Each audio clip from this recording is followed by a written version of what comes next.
they're a little low on their offer, which I think is going to have to be at least $1.5 billion. The part that I cannot figure out for the life of me is I know why Morehouse wants to do it. He wants to get his teeth back into this thing and start running things again. Burkle, I'm not sure about. Why would Mario want to dive back into this? That's a great question. I mean, I don't think that question's been answered sufficiently here. And Joe, you hit on the big number too. 1.5 billion. That's like what we're looking at here, whether it's full freight or at a 1.5 valuation. Like, that's the number that Bettman wants people to hit on franchises moving forward, because that lines up with the expansion fees, right? So it's impossible to imagine Lemieux, Burkle, any combination that doesn't involve them. If someone buys into the Pittsburgh Penguins, I'd be stunned if it came at anything less than $1.5 billion because of the expansion fee money. And they don't. It just doesn't seem like they have the cash. It sounds like whatever proposal they made, they were not particularly close either. So, they can want to do a whole lot of things. Like me and you could want to buy the Pittsburgh Penguins, right? Wanting something and actually being able to do it are two completely different things. So I would still be, surprised if anything on the Burkle Lemieux front happened.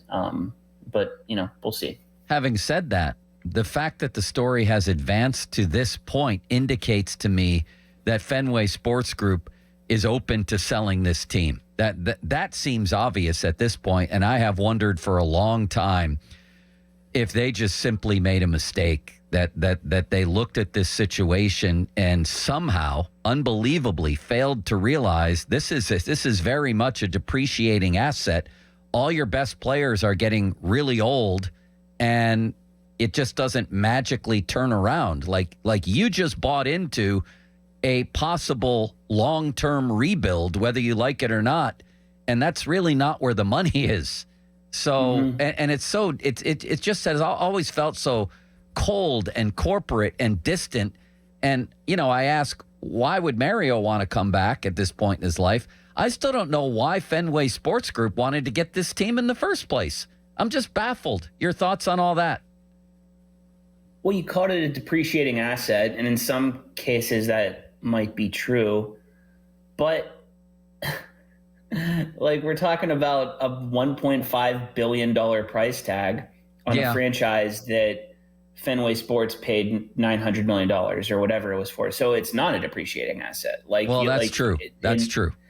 In sports franchise valuations is a dirty business. People look at Forbes numbers and they want to say Team X is worth dollar amount Y. It's not that simple. There's things to consider. There's debt load to worry about, which isn't somewhat of it. That's, if anybody buys the Penguins, by the way, they're going to be assuming some amount of debt.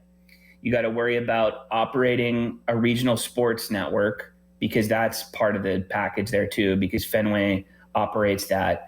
You have the parking lot situation by the arena, which is another thing to consider. So these are complicated transactions. Yeah. Valuation is a complicated concept.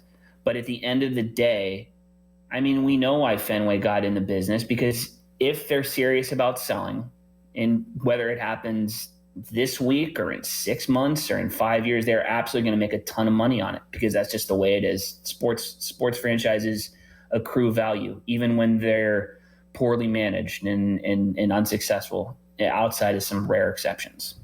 You just answered that question expertly. Yeah, that's why they got in. That's why they got in, to make the money on the sale. It's money, man. That's it. That's what everything always comes back to. You're in the game to go from, billionaire to mega billionaire status or whatever. And there's no more surefire way in America in 2025 to make money than to buy a professional sports team and then flip it a few years later. Yeah.